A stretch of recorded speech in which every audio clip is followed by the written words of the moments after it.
ดีขึ้นอยู่บ่แม่นดีขึ้นแล้วตัวเด้อพระเจ้ายังสั่งได้จังหวัดสั่งนั่นเจ้าปู่ย่าตายายย่านหมอใช่บ่โอ้ แล้วแทงบ่ถึงเส้นเลือดเฮาเอาคักแม่ได้เนาะคันว่าดีก็ว่าดีได้คันบ่ดีก็ว่าบ่ดีดีขึ้นแล้วตอนนี้ดีไปนะในตัวในโตเด้เนี่ยบ่เจ็บนะนอนเนี่ยบ่ได้เมื่อยบ่บัดนอนบ่มาตอนหามันว่ามันนอนลงมาทันใจพื้นตอนมันใจยากตอนอันเบิ่งน้องเพิ่นเว้าถึงอันใจยากอยู่แล้วเนาะมันเว้าอยู่คันมันแน่นอยู่ได้เนาะคันนอนแบบว่าบ่ให้เถิกนะสมมุติบ่มีอันเถิกมันก็มันมาก็ได้เฮานอนลงแล้วเฮาเมื่อยลงแล้วสิน้ำแต่มื้อเดียวยังหาล้านฟ้าอยู่แพงยา3 มื้อเบิดเท่าไหร่4 มื้อเลยมันเลยอันนาเฮาไปหาหมอน่ะรวมกี้กี้ลืมก็มันลืมประมาณฮอดบ่10ล้านนะเกือบ10ล้านใน3-4 มื้อเนาะ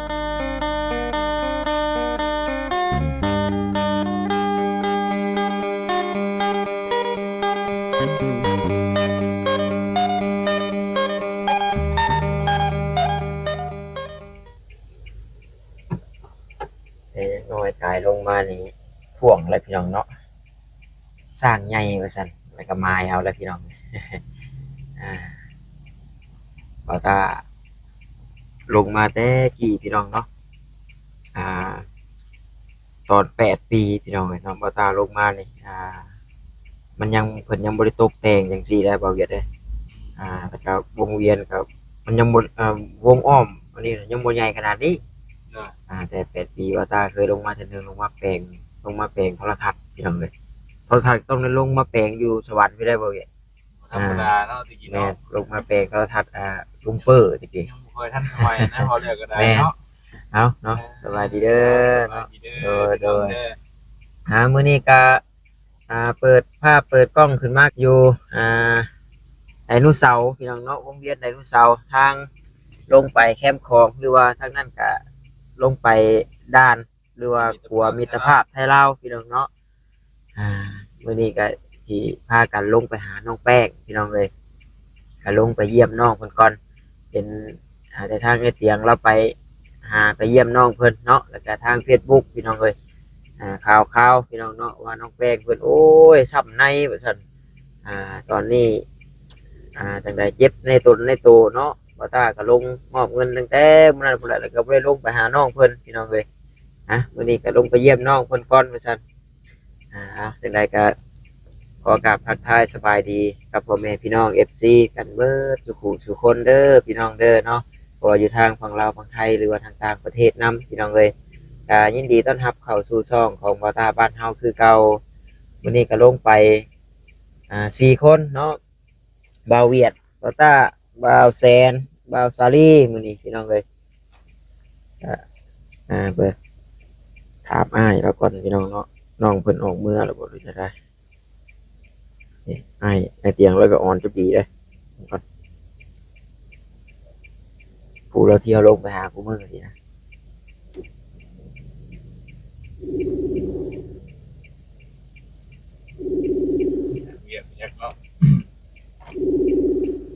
เราตื่นเนี่ย2 โมงเดี๋ยวว่าเราพาไปตู้ไปหาหมอจากเนาะเพราะว่าแม่เราบ่สบายพอเซ็นตายไปแล้วเนาะเบิ่งโดยสบายดีไอ้เฮาว่าลงไปหาน้องแป้งได้เพิ่นยังอยู่ห้องหมออยู่บ่จังว่าเด้อไอ้ก็ทันได้โทรถามเพิ่นครับมื้อนี้จะไปลงมาบ่ไอ้อยู่สวรรค์นี่แหละตอนนี้ไอ้อยู่เผาแม่อยู่ห้องหมออยู่รับไปตู้แม่มาห้องหมอนี่โดยแต่ว่าท่านเดี๋ยวไอ้ส่งเบอร์พ่อเพิ่นให้เด้อโดยไอ้เดี๋ยวถามกับใจโดยเดี๋ยวถามเมื่อเพิ่นลงนะต้องออกมาหรือบ่รู้จังได๋โดยเนาะแล้วก็พาแม่ลงมาอยู่ห้องหมอนี่แล้วว่ะเห็นว่าไอ้เราพาแม่ไปมุกไปหยังซะ เมื่อคืนนี่ก็เห็นอยู่เนาะเขาอ้ายเพิ่นพากันไปกินข้าวพี่น้องเอ้ยพอพรมาพอพรเพิ่นก็ว่าอยู่ดอกพี่น้องเนาะขอโทษขออภัยหลายๆพี่น้องเนาะครับบ่ได้มาต้อนรับพ่อเพิ่นว่าตาก็จักสิเอาหยังไปฝากไปต้อนพี่น้องเนาะก็ต่อยของข้าวในเฮือนแล้วเมื่อวานนี้3หมากต้อนพ่อเพิ่นก็บ่ได้เข้าไปลิ้นน้ำพ่อเพิ่นซับเนาะพ่อเพิ่นเข้าไปเฮือนในเตียงไว้โอกาสหน้าโอกาสในพี่น้องเอ้ยบ่แซนตายลงไปแล้วบ่ หัวที่ยังบดทั้งจิต เนาะมันเห็นแบบมันแค่ปิ๊กๆเลยบ่แซนเวซื้อหมากไม้พี่น้องเนาะแล้วก็ซื้อน้ำกับซื้อน้ำส้มพี่น้องเอ้ยขนมตอนน้องเพิ่นก่อนซั่นเบิ่งถ้าโทรถามพอน้องแป้งเบิ่งก่อนเพราะว่าไปบัดบางที่บัดบ่ได้อยู่ห้องหมอแล้วสินะพี่น้องเนาะเพราะว่ามื้อนี้เป็นมื้อวันพักเลยพี่น้องเอ้ย โดนก็เรียกลายเนี่ยจักหน่อยเนาะ บ่ได้ผู้พักแท้ก็อยู่ในอันห้างบ่ได้มาบ่เดี๋ยวคันว่าเวียดถึงวันที่ 1 อยู่เนาะถึงได้ชูกจันครับถามทานให้กว่า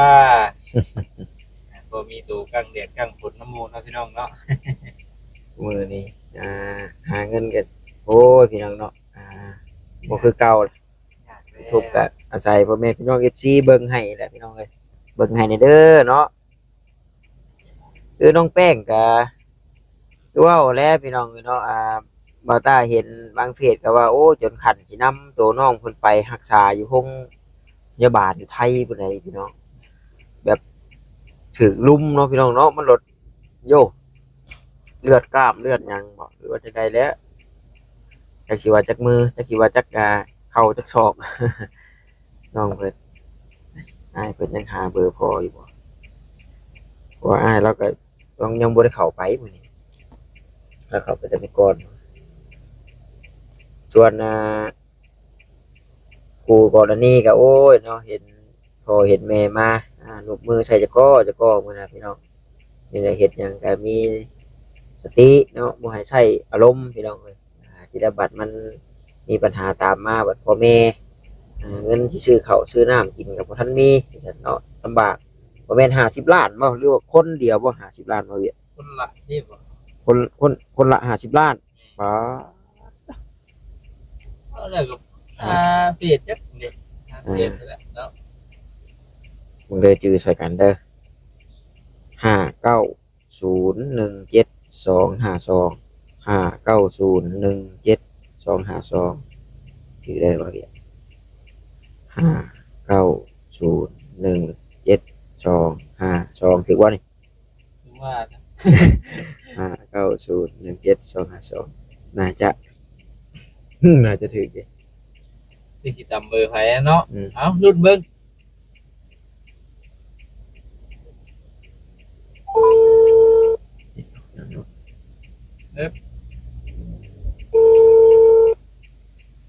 เอ๊บ ฮัลโหล โดยอันนี้พ่อน้องแป้งบ่ แม่น ตอนนี้น้องแป้งยังอยู่ห้องหมออยู่บ่พอ ออกแล้วมาบ่กินนี่ อ๋อตอนนี้อยู่เฮือนบ่ มาอยู่เรือน โดยแล้วเดี๋ยวจักหน่อยลูกเขาไปหาเด้อ เออ โดยพอสาพี่น้องเอ้ยเนาะใครดอกมาเฮือนแหละมันจะง่ายพอไปห้องหมอก็คือว่าแล้วเฮาก็บ่สามารถแบบว่าสิแบบไปถ่ายไปวุ่นวายแบบเสียงดังทางแบบมันก็บ่เป็นการส่วนตัวบันไดพี่น้องเนาะคือเห็นนั่นแหละเฮาก็ต้องขออนุญาตเพิ่นก่อนแพทย์น้ำหมอเบิ่งเนาะบอกว่าเสร็จก่อนวิดวงเวียนก่อนพี่น้อง บอกว่าเสร็จก่อนงานฉีดกายหรือว่าไปห้องหมอนี่แหละตัวนี้แหละสร้างข่อยตะกี้สร้างใหญ่ ก็ เว้ย ยองไว้แล้วเนาะ ของข่อยเด้อตัวนี้ของข่อยเด้อ บ่ได้เด้เนาะเนาะต้องยอมนะ โอ้มาเอาลงมาแปลงโทรทัศน์ตะกี้น่ะบ่ตากับอยากจะขายว่าแท้นี่แหละพี่น้องเนาะแบบจำบ่ได้เลยพี่น้องแต่ตะกี้น่ะมันบ่ทันมีฮอดไอ้ตอกไอ้เต็กอีหยังนะ ตลาดก็ยังบ่ได้มีแบบตึกแบบห้างว่าซั่นน่ะตลาดใหญ่สวรรค์ชัยนี่บ่ตาจืออยู่เนาะก็ยังเป็นแพงธรรมดาเลยแต่ว่า มันก็สิใหญ่กว่าตลาดเซโนพี่น้องขี่รถไถเด้ขึ้นเบิ่ง เดี๋ยวนี้รถไถมาบ่ได้แล้วสิมื้อนี้ แม่นขี่รถไถมาฮอดทางแบงพี่น้องเนาะตะกี้เชนูนบัดอยู่พูดอยู่เทิงพุ่นขี่ไถมาจอดไว้ทางแบงนี่แล้วก็จ้าง3ล้อเพิ่น3ล้อตะกี้ก็คนละก็ได้ประมาณ30,000นี่แหละ3-4คนตะกี้น่ะเหมาเพิ่นลงมาโอ้30,000ตะกี้ก็บ่แม่นน้อยๆเด้ ยากเลยเนาะ แม่นน้องแป้งเพิ่นลงมาเลยเด้อสาพี่น้องเนาะเดียวพุ่นแหละไปติดตามรับชมเพื่อนน้องแป้งเพิ่นพี่น้องเอ้ยน้องแป้งเพิ่นออกแต่พวกหมอแล้วว่าซั่นไปป้าเวียดพี่น้องเอ้ยเนาะใครแน่แต่ว่าพอน้องแป้งเพิ่นว่าโอ้ยน้องแป้งมาเฮือนแล้วเด้อว่าซั่น เรียบร้อย อันนี้ก็รุ่นเบิ่งพี่น้องจักผู้ใดล่ะสิโชคดีอันนี้ก็ได้ เว้าถึงเลย เด้อไปบ่จักเอาสบายดีบ่แซ่ด รับกันที แม่น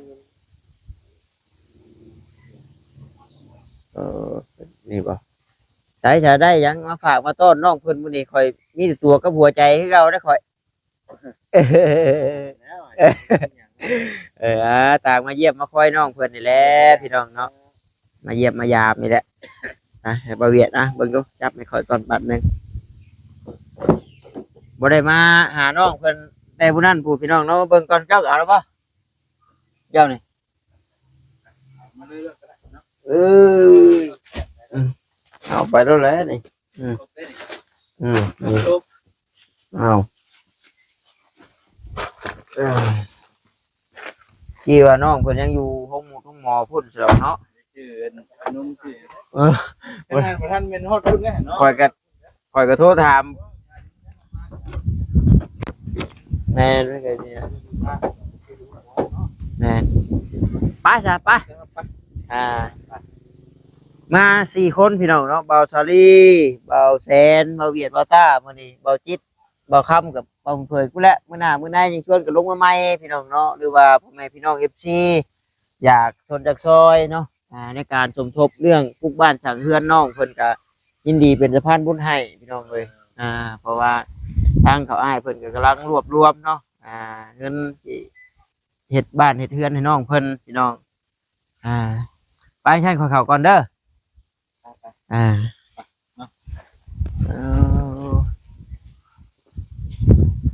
ช่วยเนาะรอดตามไปกินมา เอานี่แหละ ก็ดีได้ได้ก็ได้ นี่ได้ เจ้าให้รอดเลย โดนเลย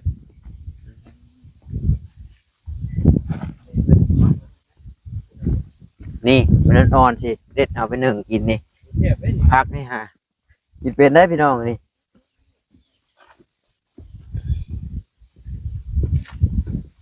ผักอีหุ่ม เราเทียบได้เนาะ โดยเอากินโอ้แบบเพิ่นเฮ็ดเพดานเลยเด้เนาะโอ้ยผมคอยเฮ็ดอันนี้คอยสิก่ออ้างเรียกปลาเทิงผม ว่าเนาะเคย ว้ายคักเนาะ กินอื่นบ้านอื่นเนาะเจ้าก็ได้ ปล่อยปลาครับเทิง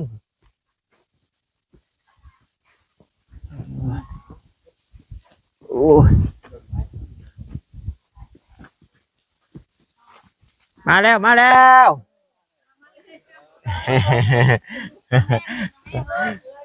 โอ้สิเอาไปชี้แล้วบ่นี่เห็นว่าเป็นผู้ชายผู้ชาวก็ได้เนาะ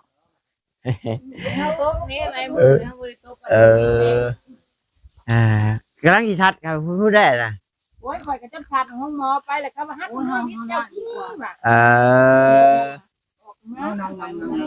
ใช่น้องเพิ่นสิเทิงบ่ น้อย หรือว่าถ้ามันนี่อยู่แดดก็ขึ้นไปนั่งเทิงก็ได้เทื่อมาเทื่อผู้ขึ้นนั่งเทิงเอาตัวนี้ป้าไปนี่ก่อนตัวนี้ บ่แม่นยังดอกข่อยย่านนั่งไปนั่งฮักเลย มันฮักเนาะอีเล่นั่งล้มกันนี่ก็ได้ท่านได้อีดอก เอามาอยู่พี่ ได้อีดอก ได้พี่ได้พี่เอาอันนี้ออก โทรถามแม่เตียงเพิ่นว่าโทรถามพ่อเพิ่นก็เด้อว่าฉันอ้ายก็ยังบ่ได้เข้าไปมื้อนี้ วันนั้นแหละว่าลมกันหนึ่งมีบ่อนแม่กวนหนึ่งมาถูก บ่ ไปเห็นเพิ่นละว่า หอยบะอันนี้ก็ได้เด้อ มันดังกันเด็ดสุด กี่ว่าใช่บ่เกียรตา ลงเรือเมื่อกี้นี่ดิ เอ้าสร้างว่าแท้โอ้ยเนาะคนเฮานี่ก็ได้ชาติสิแม่น น้ำมันนั่ง บ่เอาที่ตั้งโทรศัพท์ เพิ่นมันขาฉัดปัจจุบัน บ่แม่นลักสินั่งดอก ขาชาติขาชาติ พกอยู่ว่าคนน่ะ เอิ้นเ เอ้าน้องเพิ่นบ่เมื่อยบ่ พันเด้ออันนี้ มาแต่มื้อนั้นผู้เว้ยเนาะบ่ได้มาเยี่ยมมาคอยอีกก็พุ่นนี่ ปล่อยยังบ่มาหมู่บ้านปล่อยเมื่อย บ่ข่อยน่ะคุ้มอยู่แล้วข่อยไปมื้อเช้า 3 มื้อบ่ไปห้องหมอ 3 3 มื้อก็มิดมื้อนึงก็เป็น4มื้อ เออ มือตะบิดไปเลยมา เออ เติมเข้าไปอีก มื้อเดี๋ยวนี้นะเอา จะว่ากลับไปกลับมา เอามัน สองมันสอง เออ ได้จังลบไป ปุกจนว่าแป้งปุกปีนไปปีนมาก็บ่ตื่น เออ สบายดีสบาย เด ดี ยเดย แล้วไปหมอบัดนี้ เป็นวินนี่เนาะ ค่อยมาแหละมาแล้วพักกันสั่นเท่ากันแล้วว่า แนวคือกันกับรถเห็นบ่เนาะรถรถไทย ปีนั้นพี่น้องเอารถไทยเตะสวงเขาเจ้าไถนาอยู่แล้วก็ดับหน้าปกติตื่นมื้อเช้ามาบัดก็อักเลือด อันนี้นั่น เออ น้องนอนตอนน้องฟุกให้เพิ่นพักผ่อนเอามาแต่ห้องหมอเลย น่ะกลับมาเป็นมอน ทางมาไอ้กินไอ้เตียงแล้วอยู่เนาะ ประมาณชั่วโมง2ชั่วโมงนี่แหละ แล้วว่าจะพากันไปพุ่นได้ จัดติ้วไปบ่ ไปเยี่ยมทุกหมอ ให้โทรถามก่อน อันนี้เขาให้ เอาดัง โดยเอ้า เด้อของผ่านต้อน นี่แหละมื้อนี้ก็มีจำนี้แหละพี่น้องเนาะเยี่ยมยามถามข่าวกัน เฮาก็อยู่ใกล้ก็อยู่แก่กับเป้าผม แกงกระเบาอาจารย์ว่า อยู่ป่า ว่าที่ส่วนน้อยบ่ แม่ ปัญญามปลาขึ้นก็เอิ้นน่ะเด้อ แม่ โอ้น้องกับมันบกคันมันบ่บกอันปีนี่มันบกยังได้เงินอ่อนมาแล้วสิบ่พุดใหม่ ที่ส่วนน้อยเนาะ เด้อบ่ทันฮอดขันนั่นได้ ยังบ่ทันฮอดบ่ ยังยุบยังยักอยู่ ยังอยู่ป้าได้เนาะ มันเป็นกระบอก พี่มานั่งนี่น้องนี่มาเทิงนี่เจ้าผู้เมื่อยคุณก็ห่มพุ่น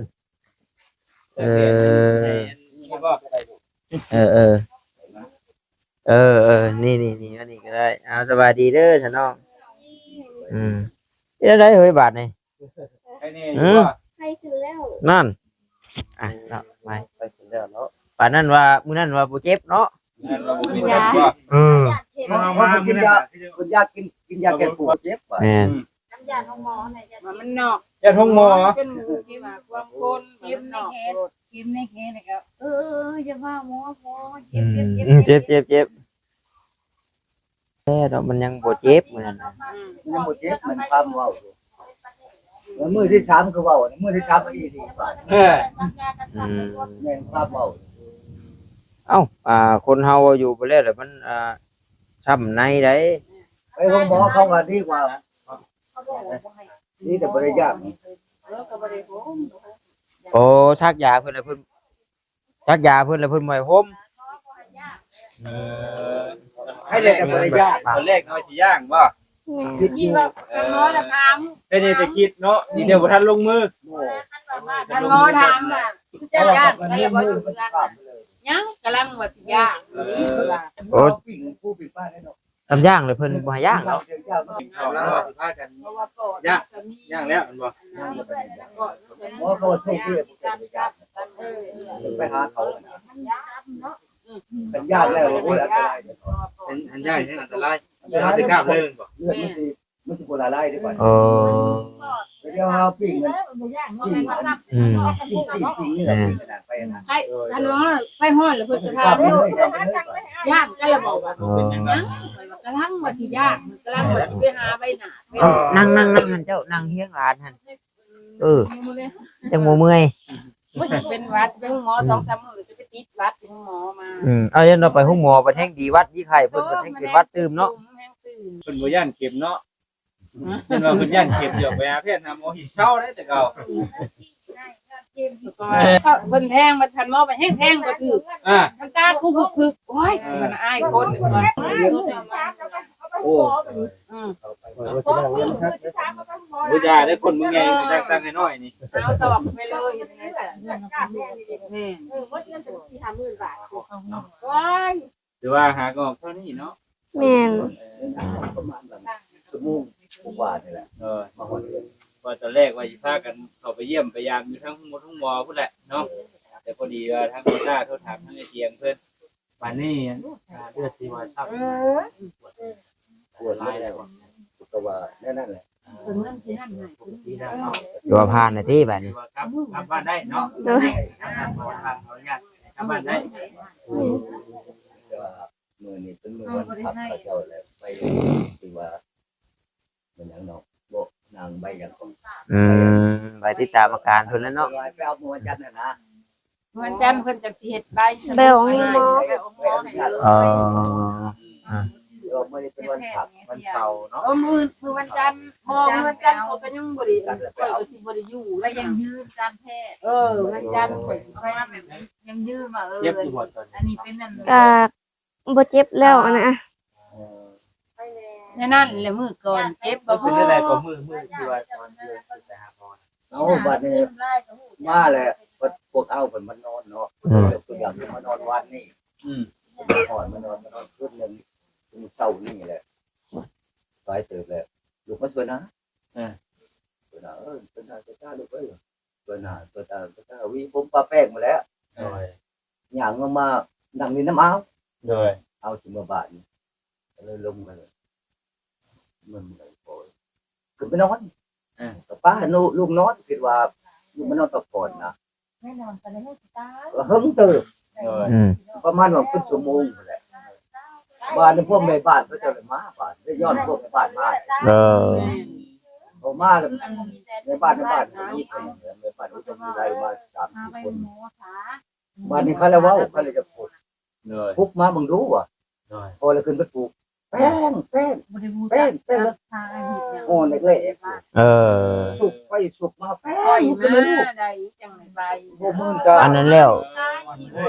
ฝากกับฝากเนาะก็บ่ เพิ่นเอิ้นว่าพายกลุ่มเลยเนาะ ซอยกันแม่ว่ะ เพิ่นเอิ้นพายกลุ่ม ขายผู้เขา แบบว่า แล่นหาซ้ำโลก็เจ้าบ่มีซ้ำโลมีซ้ำโลแต่บ่มีคน ค่อยให้เพิ่นไปหาชำล้อ ทั้งนอกคนในตอนนั้นจะบูมเองเลย บ่ แล้วก็พูดน้ำพูดในเหี่ยว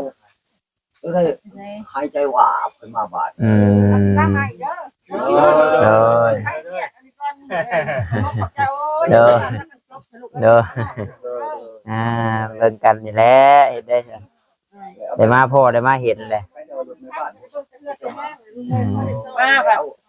เราผัดเอารถมาบ่ได้มันต่ำรถเต็มแล้วเนาะมันต่ำจับย่างก็หั่นแหละเอาเสื้อมาเอาแล้วก็พอเพิ่นก็จับน้ำแน่สองข้างพอเอาไปฮอดรถใหญ่ลาวแต่เขาประมาณน่ะตายที่กะลาพวกเพิ่นน่ะพากันตาข้างจัก ผม แม่ ก็ นดี คิดว่าเข้าลูกตื่นไปเลยได้ย้อนเขามาให้ไปปลูกเอา ชั้นรถอ่อนไปเลยเนาะ เอาซะพอจะจีกันแล้วสิว่านี่ได้ โด สิ ยมีบุญอยู่ทางนอกแล้วกันเนาะ อืม เกิดว่านั้นบ่มานี่ก็ทั้งพ่อป้าลูกนอนพักผ่อน ก็ นะ ใครนอนหันเลย ได้คิดว่าลูกนอนพักผ่อนเนาะ ต้องตื่นมาเลย พอลูกมักนอนแบบมัน โอ้คนเจ็บเนาะคนเจ็บให้นอนพักได้เนาะ เมื่อทีเขาจะจับสุกไปสุกมาเนี่ย สั่น ไป อยู่ ไล่มาไล่มาอยู่ก็ตื่นจับโยกขึ้นมาก็บ่ตื่น บัดนี้เห็นลูกเป็นนั่นก็พากันโดดหารถเลยบัดนี้เนาะ แม่แหละ ใครแต่แม่บ้านมากระชั้นจักสิใส่รถจักรก่อนห้องหมอกูจักแล้วมึงเลยว่าคือบ่เอิ้นกูให้วินาทีนั้นน่ะมันสิจักเนี่ย เนาะเพื่อสิมาเนาะโดนเติบอยู่ได้ก็ขออนุญาตนะ ตายจักแม่หาหยังมันก็บ่เห็นหยังเลย นานมาอยู่ในเพิ่นก็เพื่อมาเด้ มาจักสิโทรหาไผกูมาโตเองกับคนบ่เห็นหุงเนี่ยจักเบอร์ผู้ใดเบอร์ไว้แล่นลูกเดียว เซลซะเนาะ ทางน้องแป้งนี่จะเป็นยังไงอาการตอนนี้ดีขึ้นอยู่บ่ แม่นดีขึ้นแล้ว ตัวเด้อพระเจ้ายังสั่งได้จังว่าทำนั่นแล้วเจ้าผู้ญาติมา ย่านหมอใช่บ่ ย่านแทงเข็มย่านเจ็บ แล้วแทงบ่ถึงเส้นเลือดเฮา เอาคักแม่ได้เนาะคันว่าดีก็ว่าดีได้คันบ่ดีก็ว่าบ่ดี ดี ได้ ขึ้นแล้วตอนนี้ ดีไปนะ ในตัวในโตเด้ ยังบ่เจ็บนะ เอาอยู่บ่ต้นตัวน อนเนี่ยบ่ได้เมื่อยบ่บัดนอน บ่ มาหาตอนหามันว่ามันนอนลงมาทันใจพื้นตอนนั้นมันใจยากตอนอันตอน เบิ่งน้องเพิ่นเว้าถึงอันใจยากอยู่แล้วเนาะ มันว่าอยู่คัน มันแน่นอยู่ได้แล้วเนาะ คันนอนแบบว่าบ่ให้เถิกนะสมมุติบ่มีอันเถิก มันก็มันมาก็คือได้เฮานอนลงแล้วเฮาเมื่อยลงแล้วสิน้ำจังหลุดมานั่งตลอดนะ มันก็โอ้ยเนาะว่าขออนุญาตนะเฮาก็บ่ฮู้ว่าวินาทีนั้นจักเพิ่นตืบใส่แน่เนาะจักเพิ่นสิได้ใดแน่มันโดนยกโอ้โหย คือแล้วเป็นเพราะอันคือยุงกัดยังใครเนาะเนาะบ่สินับตุ่มมันแน่ แม่น พี่น้องเนาะเยี่ยมยามเบิ่งนั่งคอยกันนี่แหละเนาะ ลมอย่าง อื เนาะ มหลบ เจ็บน้ำหลังนะมือหนึ่งมือสองบ่เจ็บแล้วสามนี่เอาแล้วบาดนี้มือสาม มาหานั่งอยู่ห่มอยู่เงาพี่ได้ ค่อยว่าวันตะมิดน่ะเขาว่าตะมิดน่ะมื้อ3น่ะค่อยแนมเบิ่งพอพักกันมาอนามัยกินยากินน่ะอายคนกว่าสินะ มันนี่แหละ มาเฮ็ด เห็นเพิ่นแล้วมาเฮ็ดแน่เมืองร้านแล้วจับอันนั้นจับนี่ก็คือหน้าเหลืองเห็นว่าแป้งไป เอา ได้ มัน เดี๋ยว ไป นี้ เก็บหันเก็บนี่ผมมา พอ นี่ แป้ง เป็น มัน วิ จะ น ได้ ดื่ม บ่อยากเป็นวินหรือบอกว่าเมื่อยบ่ได้เมื่อยว่ะเมื่อยอะไรบ่ได้เด้อครับก็ต้องมองไปพนอนไหมอยู่ฮอดบ่ายโมงแล้วเลยว่าอันตั้งทรงยังแล้วก็ดีขึ้นยังแล้วก็ดีขึ้นเนาะเพราะว่าทำเนาะเรียนในร้านตัวที่ตามมีก้อนบ่ข้าวอัน พอข้าวอันนี้มือว่านะอุ้ยเป็นมันดีหรือมันใช่ได้หรือถามเพิ่นก่อนนี่เดี๋ยวบริจิตว่าได้บอกก็จะให้ออกมานะอยากออกฮะ หมอแบบตอนเนี้ยมันเศร้าแล้วหั่นน่ะก็บ่คิดว่าสิได้เข้าอีกรอบสอง โย มันเจ็บเนาะเกือนก็เป็นไข้ได้บ่จะเป็นเอาเดียวนะเนี่ย ใส่น้ำใส่สโลแม่นะก็ได้จนบ่ายจน2 โมงอย่าได้ออกมาเอาไปแต่เช้าเนาะมื้ออันจะอิดนะ น้ำเกลือเนาะมึงเนาะ แม่ วันในมื้อที่2มาแล้วค่อยว่าค่อยไปก็ทำหมอซะแล้วเพิ่นก็ว่าร้านคนมันอันมื้อวานนี่นะแป้งมื้อละมันชอบมันหมูไงบางคนอยู่เรือนนั้นเขาว่าซอยแน่เขาว่าไปกับไปจับยืนเอาไปจับยืนหาเขาในแต่ทำหมอมีบ่รอนะรอไปเอาไปได้ครับเขาไปนอนไปนอนนะมันซอกมันหักกับพื้นนี่ทุกข่อยเปล่าน้ำเปล่าในเอานะสำหรับเดือนสิมา เบิ่งเอาติดตามเบิ่งนี่แหละแต่ว่าเพิ่นก็ให้ออกมาก็มาพักผ่อนอยู่เฮือนเฮาติดตามเบิ่งแล้วก็บ่เผาเฮ็ดเวียกนักนั่นแหละบ่เผาไปไทยเบิ่งพักผ่อนมันก่อน เกิดว่าสิติดตามการดูหมอด้วยคือว่าได้เนาะ เว้าก็บ่วีนะสิวานออกมาจากข้าน้องเพิ่นจะเสกอยู่มื้อนอนจะเสกหมดแล้วที่ได้มาประกันนะปฏิพันธ์ว้าวคันนี้ก็บ่วีว่าสิเฮ็ดให้อันอีกกระสอบกระสานอันเฮาสิพาไปเลยมัน คือยังสิไปมุ่งบ่ ไปผันมาเบิ่งเงินมืดเนี่ยจะไปเนี่ยเรื่องจะไปเฮาก็คือพอว่าข่อยเห็นอยู่ใกล้เฮือนแม่ข่อยนะเราออกมาจากห้องหมอแพงนั่นสิทีนึงพันมาตายเขาตีแล้วคันว่าชักขึ้นบ่นึงบ่เดียวแล้วก็ไปห้องหมอแล้วเขาก็ว่าเอาบ่ได้ขาหมูเขาก็ว่ามันเลือดข้างน้ำอี ทางสมองบ่ แม่แล้วก็ เนาะ ตีไป แต่ว่า เส้นก็เลยได้แล้วก็เลยได้กับผูกก็เลย มี ได้ เงินมีคำก็จังลมกันอีกเทื่อนึงเรื่องนั้นเนาะ คือดูนะเฮาก็อยากเฮาก็บ่มั่นใจไปเสกที่บอลเพิ่น แต่ว่าอยู่นี่ได้เพิ่นพันธงแล้วเพราะว่ามันบ่ได้มีเลือด ก็ว่าบ่ได้มีหยังคือมีเฮาเข้าไปเลยถึงก็ว่าบ่ได้มีหยังคันเอาเมื่อได้มันมาเป็นที่มันขึ้นบาทเดียวเฮาก็คือน้ำร้านหนึ่งมาคือน้ำความบ่มีนี่นะคือหาแม่ก็บ่เห็นคือหาหยังก็เห็นเฮาหลอกค่อยน้ำร้านนึงเอาไปมันบ่มีเงินมันบ่พอเงินจังใส่ใจอยู่หัวเพิ่นหมดเด้อ ใช้ใจอยู่ในห้องเขา มื้อเดียวยังหาร้านค้าอยู่แพงยา ทั้งหมด 3 มื้อ เบิดเท่าไหร่ 4 มื้อเลยมื้อเลยอันนาเฮาไปหมอน่ะรวมกี้ลืมก็บ่ลืมประมาณฮอดบ่10 ล้านนะเกือบ10 ล้าน ใน3-4มื้อเนาะ แม่น มื้อละ3-4ล้านก็ห้อยพี่น้อง ทงนึง3 แสนเลย ทงน้อยๆ3 แสนวันนี้ทงใหญ่5 แสนเลยได้เฮ็ดจังได๋ซะ อืม มันมันเงิน ตัวเนี้ยให้เอามาเนาะ แหม่ แม่น ไปเอาไม้น้ำน้องขึ้นมาเราก็ได้เพราะว่าเป็นนักเป็นอย่างบ่ บ่บ่ได้นะบ่ได้หยังให้ก็เฮาจะเฮาก็บ่มา หลายนาทีเอาแหละพี่น้องเอ้ยเนาะ เฮาก็คือที่ว่าคือจะร้านกับบ่มีไผแน่เฮาก็คือมันคือเป็นเงินเราที่ให้ร้านให้ เบิ่งนี่แหละเบิ่งก่อนเนาะบางทีอาจจะมีพอได้ใช้จ่ายอีกเพิ่มเติมเพราะว่าเงินบางช่วงบางตอนก็คือเว้าแล้วเนาะเพิ่นช่วยมาอยู่มันก็เฮาก็ใช้ไปนํอยู่สินะ ถ้าคือว่ามีแต่เงินเพิ่นซอยอะไร เงินเพิ่น อืม มีแต่เงินเพิ่นซอยเพราะว่าเฮานี่บ่ได้มีเงินที่ใด ยังกระเต็กเลย เงินเฮาบ่ได้เพิ่น เอ เงิน อ เนี่ยกินซื้อข้าวซื้อหยังก็มีแต่ สวยมาก อ่า ยังกระโดด บ่ได้เฮ็ดหัวเลย เนาะเอาไว้ต่ออีกคลิป2พี่น้องทำเฮ็ดคลิปเดียวบัดเวลานาทีสิยาวเด้เนาะนี่มันก็30นาทีแล้วของบ่ตาวันนี้ก็ทั้งอ้ายก็บ่ได้มีหยังมาฝากมาต้อนดอกนี้แหละมีแต่พวกหมักไหม้พวกขนมนี่ก็รวบรวมกันเนาะเป็นน้ำเป็นใน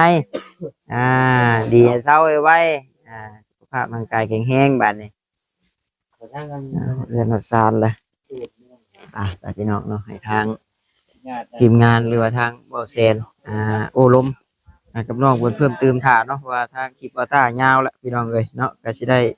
จบไว้เพียงส่ำนี้ก่อนคลิปนี้คลิปหน้าจังถามน้องเพิ่มเติมเนาะเรื่องราวรายละเอียดต่อไปแล้วก็สิผูกคอต่อแขนให้น้องเพิ่นเนาะออกมาทงหมอแล้วก็สิได้พากันกลับพี่น้องเอ้ยโอเคพี่น้องสบายดีเด้อพี่น้องเด้อบ๊ายบาย